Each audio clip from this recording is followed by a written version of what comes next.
the KSM Show. We're back. And like we've seen him, we have M.anifest in the house. But before I talk to M.anifest, I want to show us all a clip, man. And this was one of my proudest moments on this show, man. When I had the distinguished privilege to host Emeritus Professor Nketia, an all-time, all-known musician, and his grandson, M.anifest. And I want you to take a look at this clip. Take a look at this. My last thing is to put you and your grandpa on the spot. Is there something the two of you can do right now?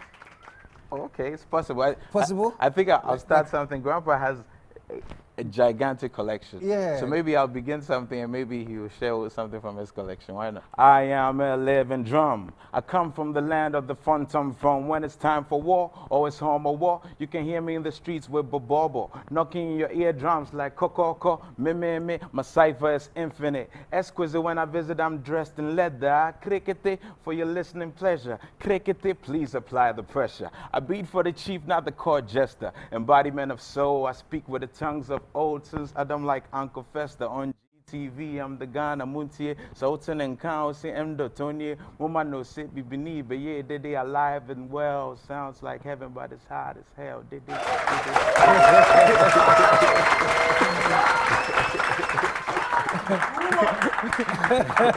All right. And finally, the grandpa. One boy. As the West Kensu free to Asra Bessie, and no matter he ginafi. And no matter what is to Asu no Afia Bessie. Or Usio Toya and Tokwa, Usio Munaya, Munakwa, and no matter Pebinam. As the West Kensu, and we ginahui, ye ginaman beyond you also, and no matter ye a few. Kokobia Fia Quatua so the Kia dear. As the West Kensu, Aquabo.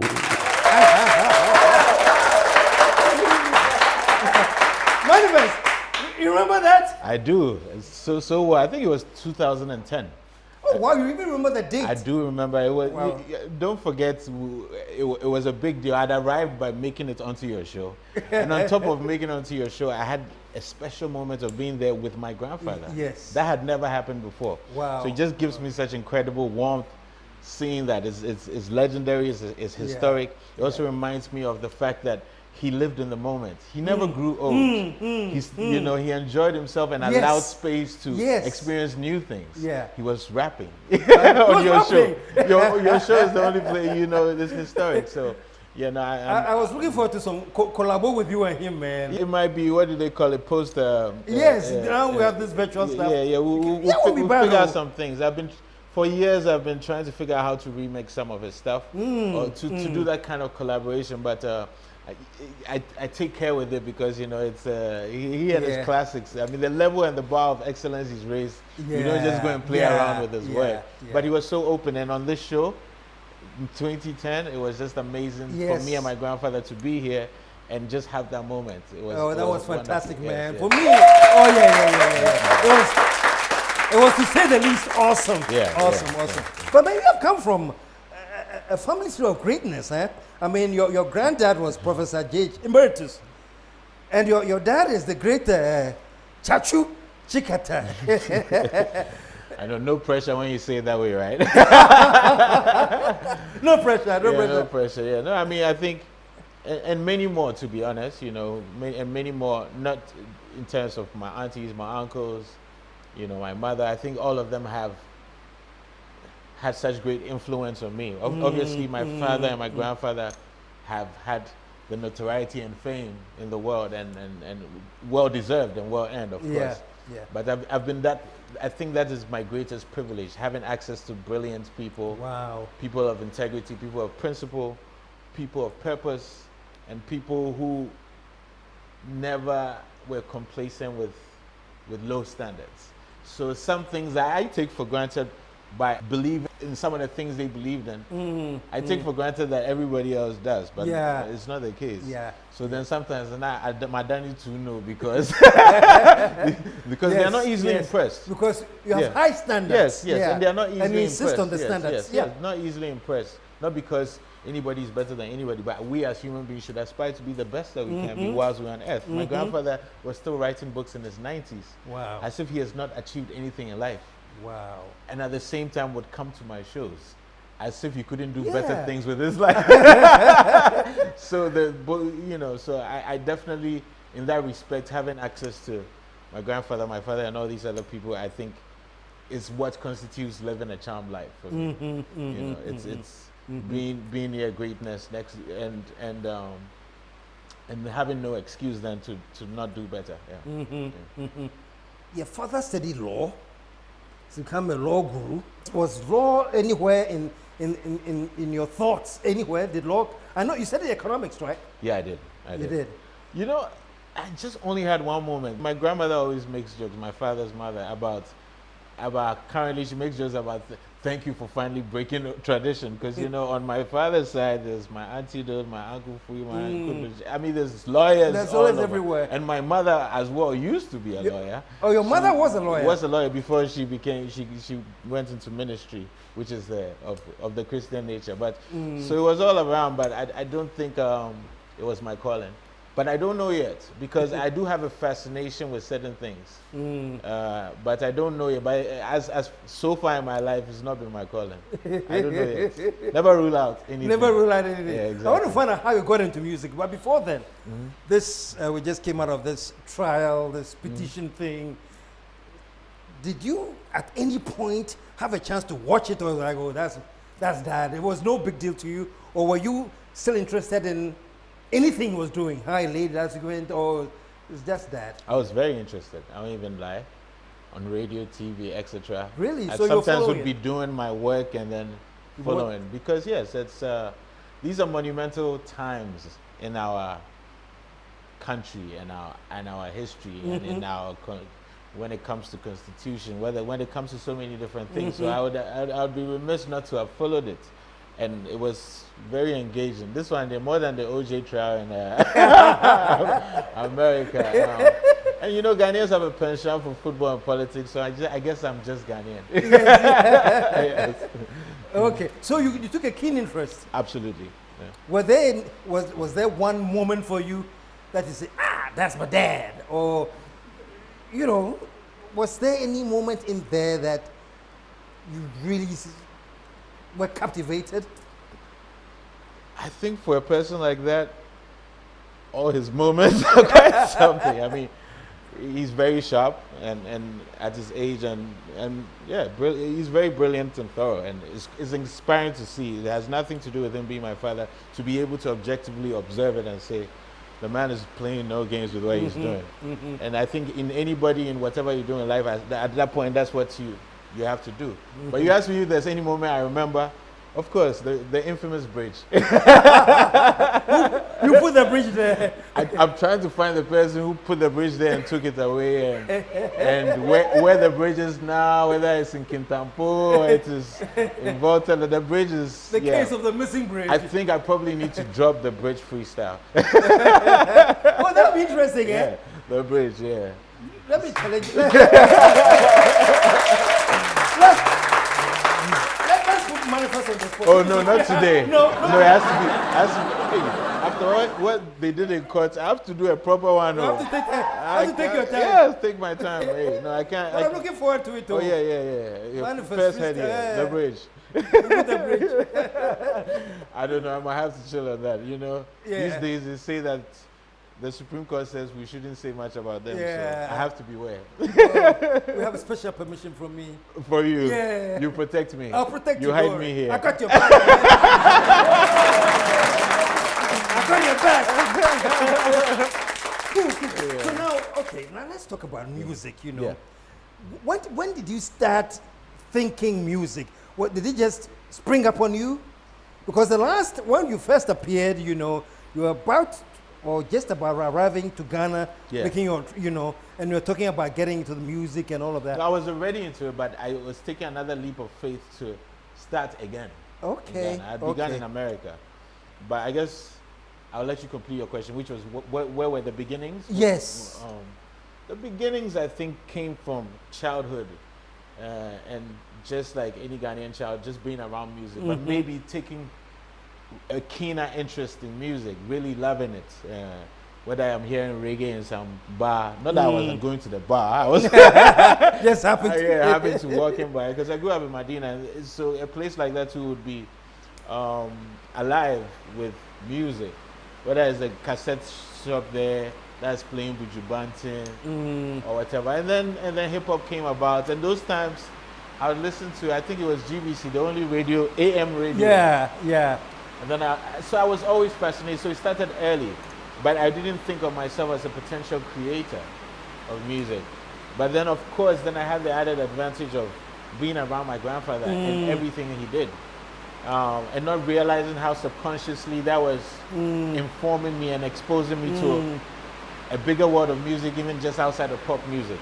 I'm interested. How close were you with your grandfather, and how did that affect you? Who was he to you? What kind of, when you saw him, what did you see? When I saw him, I would see a very exceptional person who still walked a life of such great humility, and a very, very generous with anything he had and with his time with people. So I was very awe-inspired when I would see him, because like, how does he manage to stay almost pure? You know, sometimes I'm going through traffic, I'm getting frustrated. You would not see that of my grandfather. You would not see a pompous person. So he led. So people all like to focus on his work, but I focus on the quality of human being he was and the kind of example that showed to me. Yeah. So yes, fortunately, I mean, I grew up in the same house as him. So of all the grandchildren, I definitely got to experience a lot of him in that regard. But I think by the time I moved back to Ghana and became older, is when even the bonds got stronger, because now I had become a creator, a composer in my own right, and he would be fascinated and asking me questions about my work. And me, he wanted to know about certain things we would do. So definitely, it was a definite special bond, you know, in many personal moments as well, even till the very end. So yeah, I definitely feel privileged to have moved back in Ghana in time. So I've spent almost a decade with him, because I would have been wasting my time. Okay. I would have been wasting my time in America whilst this great man is here. Yeah. Moving back, was that part of a consideration that I want to be close to this great man? Or you just moved and when you got here you realized? I mean, I want to lie and say yes, but no. but the truth is that I always tell people my intentions were never to move away for that long. It was never a permanent decision. I literally got scholarship to a liberal arts college, McAllister, and decided, why not? Go and try this life out there. Yeah. Next thing you know, life just keeps moving. Yeah. I made a leap, did a leap of faith in beginning my music career over there. So that was the third beginning. So I told you about the first beginning, which was going in as a child and just experiencing music and really loving it. But the third beginning was when I began in the States. Okay. We'll get to the second beginning somewhere along this conversation. So what was that trigger? You were in the States and you had started your music. Yeah. What was that trigger that let me now go to my country?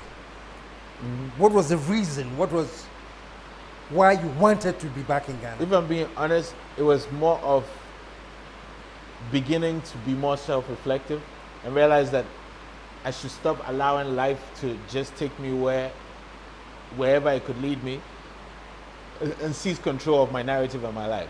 Because if I never intended to be there that long, why am I still here? Just because, it's giving me opportunity, I'm doing shows, etc. So a lot of personal changes in my life, including having a child, helped to immediately reset me to say, hey, Kwame Metz, what are you still doing in America? You understand? Go back home, even though at the time it seemed like a very difficult decision because of the lack of infrastructure or the gap in infrastructure between here and there. And I'd done a CD, I'd released a CD, I was getting critical acclaim. I had already started doing stuff in Europe. I'd been flown to London, I'd worked with Erica Badu. I had begun making inroads. But I said, I could still do that going back home. And it looked like a foolish idea to other people. But I knew that to become the kind of person I'm supposed to be, I had to make that decision and stop letting the winds of change just blow me anyway. You know, in America, you put out an album. Oh, people like, okay, let me just keep being here. No, I'm supposed to be here, and I'm glad it took me 10 long years, but I So you come to Ghana, and were there any then moments of maybe I shouldn't have come? Was there any looking back at all? Once you were here, you're ready to deal with the stuff here? Absolutely. Yeah. I had no doubts. I had built a wall of resilience in my mind, and I embraced frustration. Not to say that frustration come my way, but no frustration was going to drive me from my home. No, it wasn't going to be. And I knew that it was going to be an unconventional and rough journey.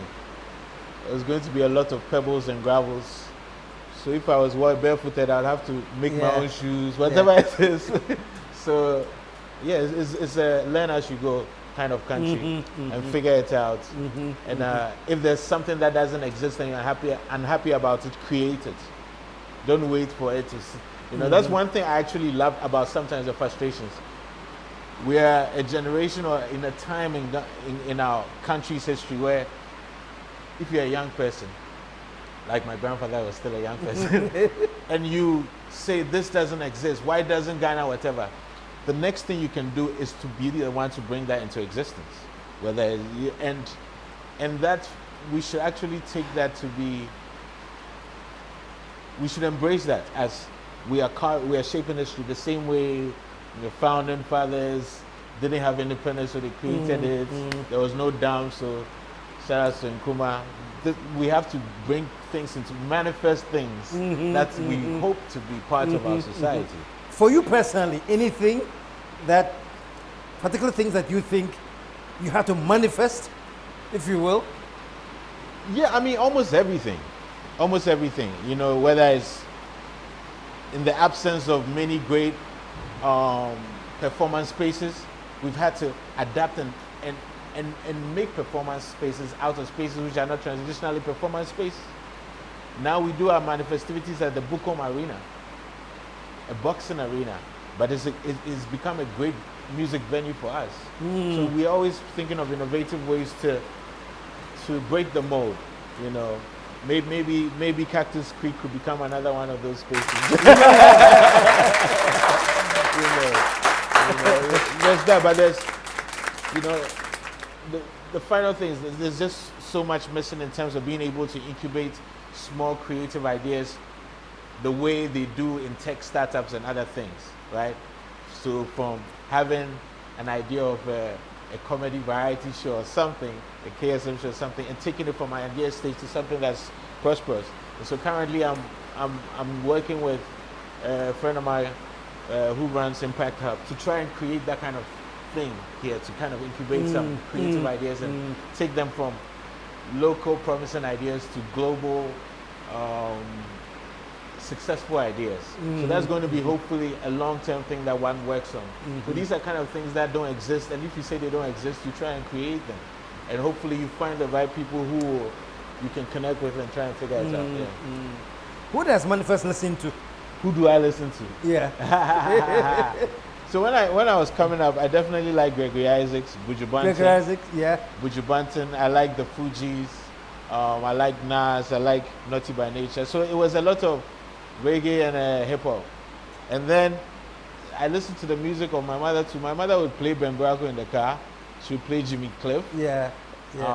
And then by the time I got older, I started digging into more music that I loved. I love Brazilian music. Or Cape Verde, I listen to Cesaria Evora, or I'll go and listen to some Brazilian music. So yeah, it's jazz. I'll listen to Coltrane's Love Supreme. I really dig into music that's excellent of all shades. It's got to be soulful to a degree. It has to have that feeling for me. So, but yeah, I've made myself a student of what I do.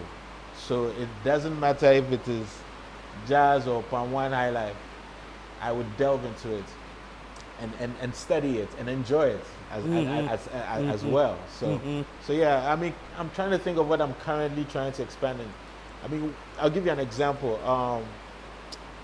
The hip hop, when a lot of us begin, we begin by sampling. And to sample, you have to know where to sample from. You have to dig into the music of old. You have to know an Osibi song to sample it. So that was one of the things that really led me into music that was made before I was born. The idea of trying to find music we could bring into today. And so the idea of Sankofa in music is amazing. Yeah, so yeah. When we talk about musicians, some are labeled as conscious. Yeah. And am I correct to label you as one that your themes have that consciousness, or am I right? Well, simply put, better to be called conscious than to be called the opposite. So That's not conscious, that you're dead. I don't know what's the opposite of. So yeah, no, absolutely. I mean, I used to try and shun the term because it felt like people were putting you in a box, and I said, that is nothing wrong with being conscious. That's cool. Yeah. Let's take a commercial break. Okay. And when we come back, let's delve into this whole conscious bit plus other things. Wonderful. Stick around. We'll be right back.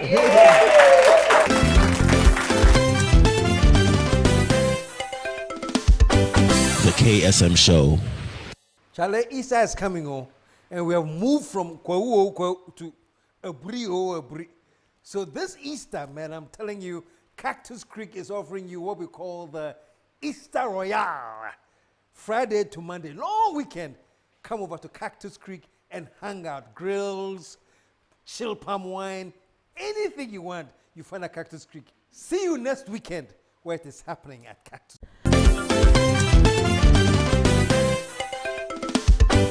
The KSM Show. We're back. And shooting the breeze with M.anifest. Where did the name M.anifest come from? Before we come back to the creative accident. It took me a long while to find it, but it came as and it's not straight M.anifest, it's M.anifest. I had to make it cool. You imagine what kind of a Google nightmare it would be if you're always putting M.anifest. You'd be seeing the plain M.anifest and stuff. Yeah. So it was, it's also we tried to be creative with the names and then I put a meaning to it and all of that stuff. But it was a creative accident, which I liked. It just made sense to me that the kind of music I made, if you had the name M.anifest, it would give you an indication of what was coming next. What is coming. Yeah, exactly. So now back to, before we took the break, about conscious music. Yeah. And I like your answer, but what if you're not conscious, what is unconscious music? Yeah, no, exactly. but yeah, so it's the theme and the things you choose to sing about. Are they deliberate? Do you want to raise certain levels of awareness? Or that's just you? I think initially that's just me. It is my authentic self. And so that's the point in which I begin from. But I'm also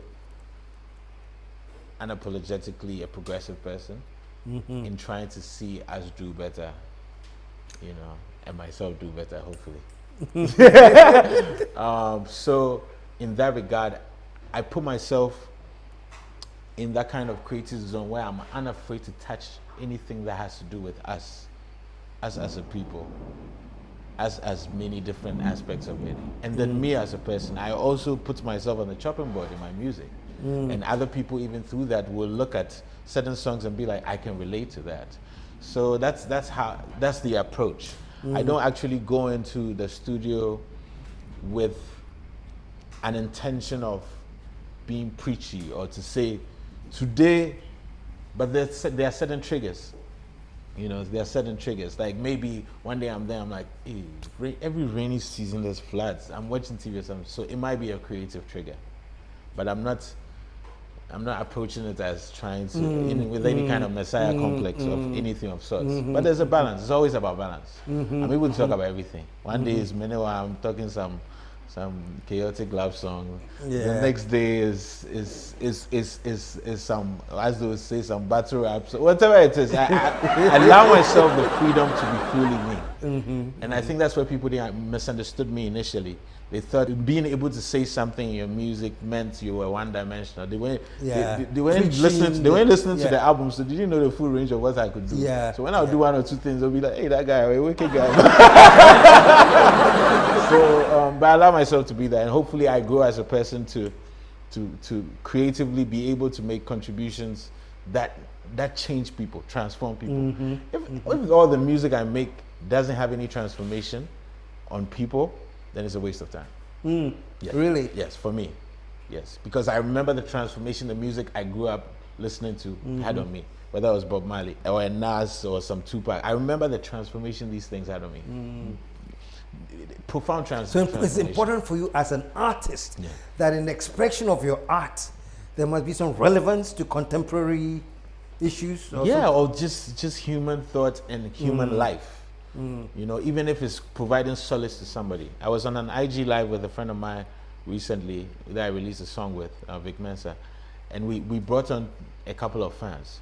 And one of the people that came on, a young lady, you know, the first thing she said was, Vic, speaking to my friend, that she's a very big fan because he's basically helped her through depression. She has bipolar, etc. His music, she's never met him. If you can provide that to people who you've never met, but who you're doing music and they get to hear it, that is powerful. Yeah. You know, for me, I won't be satisfied if you can just dance to my music. It's not enough for me. It's not enough. It's not. You have to leave with a message. It's not. It doesn't have to be a message, but because there's a time for everything, right? Okay. But there has to be. It must be an impact. Yeah, it has to be an impact because it can still be happy like Osibi says Sunshine Day, but there's some. Yeah. Maybe that song reminds me of terrible winters, and playing that song and being able to say, yeah, I need to go back to Ghana, you know, because it goes beyond that. It doesn't have to be. People think of conscious and they think, oh, it has to be deep preachy. No. Deep preachy stuff, yeah. All of the great musicians in the world who we celebrate as legend, in that respect, it's hard for me to think of one you cannot consider conscious. Whether it's Bob Marley, whether it's Miriam Makeba, whether it's Hugh Masekela. There's not one of these people who did not do the things I'm talking about. Hugh Masekela is doing a song talking about the coal train and this, that, Stimuli and all this. I mean, none of these legends who we, as people coming up, are supposed to aspire to, were fluffy. So how dare we be fluffy? Be fluffy. I had this friend who said, he's a writer and he does a lot of deep stuff. And then he was saying, well, in this particular world that we come from, we cannot afford to dissipate our talent on art for art's sake. I'm like, whoa. but mom for chop, you should have told him. Yeah, no, I get that. But you know, it's very difficult to stay the course. There has to be a balance. Yeah, it has to be a balance. Yeah, it has to be a balance. I mean, that's why I'm always inspired by artists in different fields who found that balance in being incredibly successful but impactful. So I love Dave Chappelle because that's what he is. He's allowed himself to be brilliant crazy, but very funny. And still principled, and still made a lot of money. I like that combination, man. Exactly. Yeah. Speaking of contemporary issues, I just wanted to throw this. There's a kid who took rasta, Farian hairdo to the school and was not allowed in or was expelled or something. You've heard about it? Yeah, I have. What's your reaction to? You know, I already said in this interview I'm progressive. I really don't see. I feel like some of our thinking is too outdated. Some of these things that we hold on to. Yeah. I'm careful with these things because people feel attacked when you try and say, oh, but this should be obvious. It should just be Latin. So I'll put it this way. I think we do have to be careful to think through why is it that some of these so-called rules we have are there. We have to be critical thinkers. So it is actually very intriguing. This is happening at a school. A place that's supposed to inspire critical thinking. Yeah. So maybe it's a good teachable moment for us to look at these things and not be dismissive of them. I mean, I clearly have my views, but I don't, and at some point when everybody has their own views, we should allow to let people, like, we're a secular country, aren't we? So, I mean, if he's Rastafarian, whether you are Christian or whatever, in some way you're like, oh, these people, they are demonic. You're allowing your fears to let you be hateful or to discriminate against other people, and we have to be careful as Ghanaians because you know what did they say in that famous quote? First they came for the communists, and then I said whatever. Then they came for this thing. Then they came for me, and then there was nobody left to defend me. So these are also moments for us to kind of reflect and challenge the status quo to a certain degree, even when you might not be of the same opinion. You understand? I remember when. Myself, I had some locks back in those days. That's what locks? Yeah. And then the first time my mother saw them proper, because she knew I would be twisting my head, was her birthday, and I wrote a birthday message and a picture and sent it to her. I was in America. She thanked me everything, and then she said, "And yes." But she was able to let me live, you know.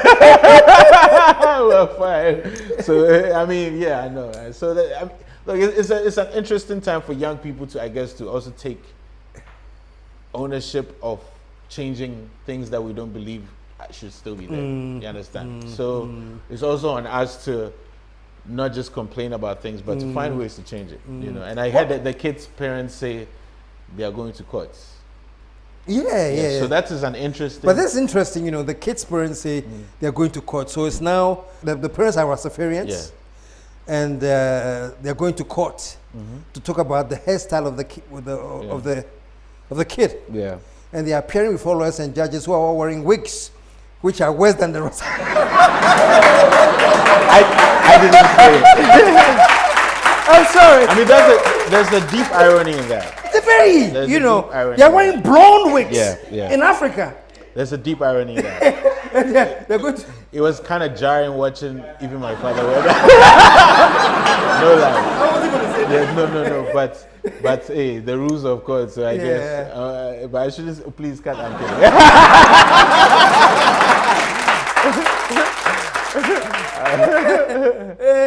Well, those are the rules of court, you Those are know. But rules, yeah. I want to see the judges or the lawyers come in their wigs and argue that you shouldn't allow. I mean, My I can't goodness. even imagine. Yeah. Wow. This segment is going viral. I am not among. You're not among. You are here. I'm very here. Trust me. You know that you see.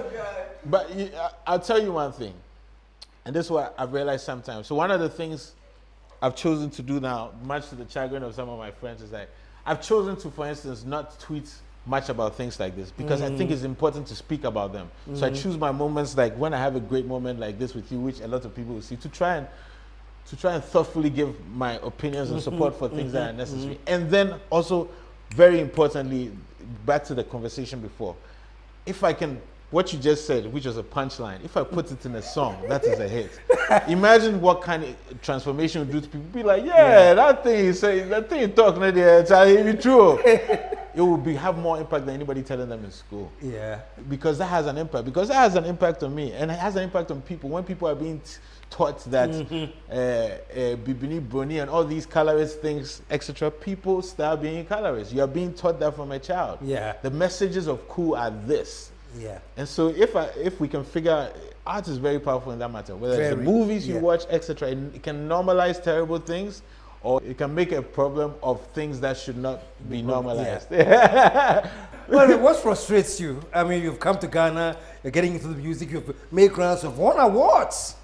You know, congrats, because you know you just moved into the system and were able to steady it, adjust, and make you know. What frustrates you before we get to where you get your strength from? You know, if I'm being honest, I'm too young and I haven't done enough to be as frustrated as I am sometimes. So I don't even want to. I just think that there are things that I think about in terms of things we need to be able to do better. And Like, I mean, the one thing is the standards thing. It has to be, and it cuts across all fields. Yeah. You know, we have to be more truthful to ourselves too. You understand? Our dishonesty with ourselves leads a lot to be desired. And we just have to desire more for ourselves as people and as a country. We talk about all these wonderful things we want to do. Everybody wants to be a millionaire, but is thinking of the result and not the process. We need to get back to certain basics of integrity and other things. It will help us. You know, otherwise we are going to worship things that essentially teaches us all to be morally corrupt. And then point at other people in the process. So these are all things I think about. I won't say they frustrate me, because I have to be part of the solution. And you know, because there are times, like even today, to be honest, there are times where I show outrage about something that somebody has done wrong. But it's like, guy, chill. It's okay. Ghana we did. You figure it out. So at some point, I have to remind myself of these things. You understand? Because it's easy to be outraged there. It's easy to be outraged there. Very. Like, it's easy to be outraged there from customer service. It's easy to be outraged. But it's better to be empathetic, and it's better to be proactive about finding solutions. Yeah. What's your worst customer service experience? I like that reaction. You can't name one. Yes. Can't name one. Yeah. I can't name one. I can't name one because I'll probably leave, you know, the place. I as the Nigerians say, I can't come and keep myself. One thing I'm learning too is that suffering and smiling there is not my portion. Okay. It's not my portion. Sometimes I have difficulty suffering fools. Yeah, it's not my portion, you know. Yeah. I think it's a family trait. But so I definitely try and sidestep through a lot of that. Yeah, but I just have a lot to do. I feel like sometimes I just know I have a lot to do to be like, it's okay to point out wrong, but it's good to be also active in the other side, you know. Not what I don't want, what I don't want, but this is what I want, this is what I want, you know. So yes, you know, this what, and then ta-da, next thing you know, you have a Cactus Creek because this is what I want instead of this is not what's there, etc. So I'm trying to, as you can see, I'm trying a new Zen approach in my life. You know, because I exist in a music business that thinks it makes money from negativity, that thinks it thrives on negativity. So negativity is supported. Yes. You know, yes. I know it's in other things like the news, they will report war, etc. But it is kind of ridiculous that in a creative world, you know, somebody maybe slapping somebody or insulting somebody or etc. It's more news than, let's say, me dropping a brilliant song. Yeah. There's a time when something called beefing was in. Yeah, you know, yeah, those kind of things. So, yeah. I mean, I get the entertainment. We all want to be entertained, you know. You know, but it's not every day that when you see two cars crash, you just stop, slow your car and watch it as entertainment. Some days you run to it and take the people out. Well, all days you should do that. So I mean, I think I try to check myself, knowing that I exist in an industry or so-called that thrives on negativity. Yeah, you know. That's so true. That's so true. Yeah. And in our dying minutes that we have, unfortunately, I may have to get you back because we haven't even gone anywhere. This is just a warm-up. Yes. After the album drops, because this is an album. Yes, please. So after the album drops, I'll come back. Yeah, please. Please. I won't come back as soon as my father. That was too quick.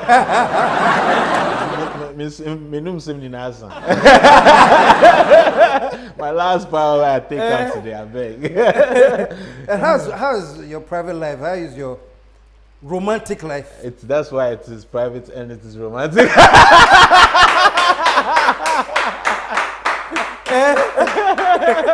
You've said all. I've said all. Check the album out for details. If people listen to my music, they always know what's going on with my private. They always know. That's the only place I feel feeling free. But music, no one can do. I can come in I mean, my ex is my. What can we be a new one?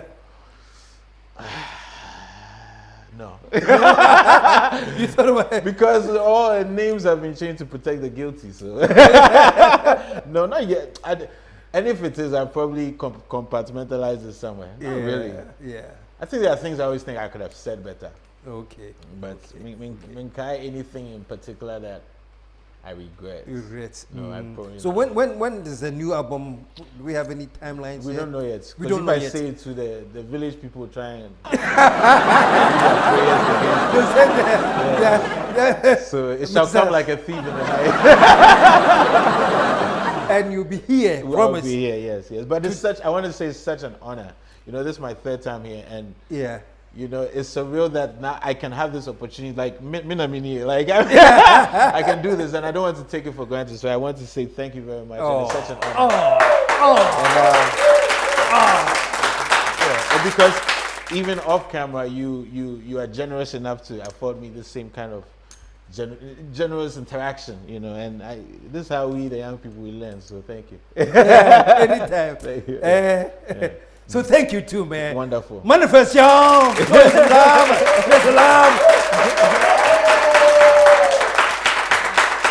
Okay, folks, we have come to wonderful, extremely wonderful. I did a number of him, Paul. I was waiting for him, so I'm glad M.anifest you came, you know, and I think it's been great. But I'm looking forward to seeing you again as soon as the album drops and the date to be announced. In the meantime, in between time, KSM signing off in the West as I always do. Since I just realized, so you were born in 82. Certain way we university crowd. So yeah, we are crowd. Oh no, for some people that is ancient. And for some of us too, we are crowd. Okay, so in the meantime, we are bofro, we are out of. Let the whole world say, yeah.